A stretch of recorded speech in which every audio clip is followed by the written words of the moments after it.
আপনি কারো কাছ থেকে একটা চেক রাখলেন, হয়তোবা আপনি সিকিউরিটি হিসেবে রাখলেন কারণ তার কাছ থেকে আপনি টাকা পান। সে চেকটা রাখার সময় আপনার কি কি বেসিক জিনিসগুলো মাথায় রাখতে হবে, আমি এই বিষয়টা একটু ক্লিয়ার করে বলি।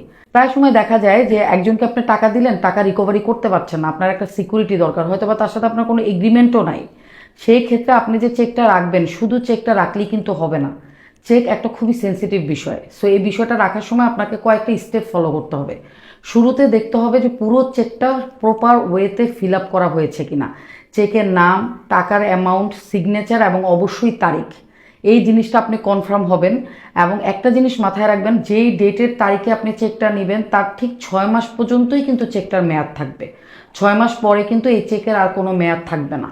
2 নাম্বার হচ্ছে, অবশ্যই চেক নেওয়ার সময় আপনি চেকের সাথে একটা সাপোর্টিং ডকুমেন্ট হিসেবে একটা স্ট্যাম্প করে রাখবেন। যে জিনিসটা আগে করতে হতো না, বাট এখন যেহেতু অনেকেই চেক দেওয়ার পরেও আবার থানায় গিয়ে মিসিং মামলা করে যে আমার চেক হারায় গেছে, চেকের পাতা হারায় গেছে। এই কারণে আসলে যে চেকের পাতাটা হারায় নাই সে জিনিসটা প্রুফ রাখার জন্য আপনি যার কাছ থেকে চেকটা রাখবেন, কি পারপাসে চেকটা রাখলেন, কত টাকার ট্রানজ্যাকশন ছিল, পুরো বিষয়টা লিখে একটা 300 টাকার স্ট্যাম্প করে রাখবেন। এবং অবশ্যই অবশ্যই স্ট্যাম্পে 2জন সাক্ষীর সিগনেচার লাগবে এবং আপনাদের দুই পক্ষেরই সিগনেচার থাকবে। এবং অবশ্যই 2জন সাক্ষী লাগবে, যে 2জন সাক্ষী অ্যাডাল্ট। কোনো মহিলা সাক্ষী হবে না। যদি মহিলা সাক্ষী হয় তাহলে 3জন সাক্ষী লাগবে, 1জন পুরুষ 2জন মহিলা। আর যদি 2জনই পুরুষ হয় তাহলে 2জন সাক্ষীতেই হবে।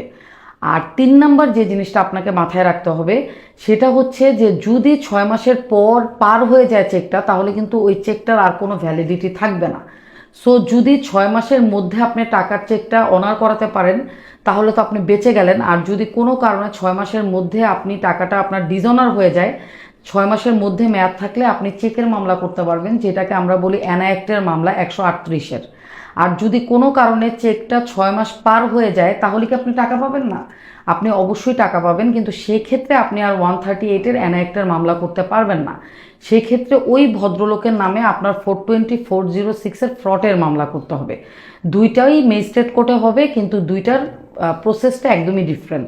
বাট আপনার মিস হবে না, আপনি যে কোনো একটা ফোরামে অবশ্যই যেতে পারবেন।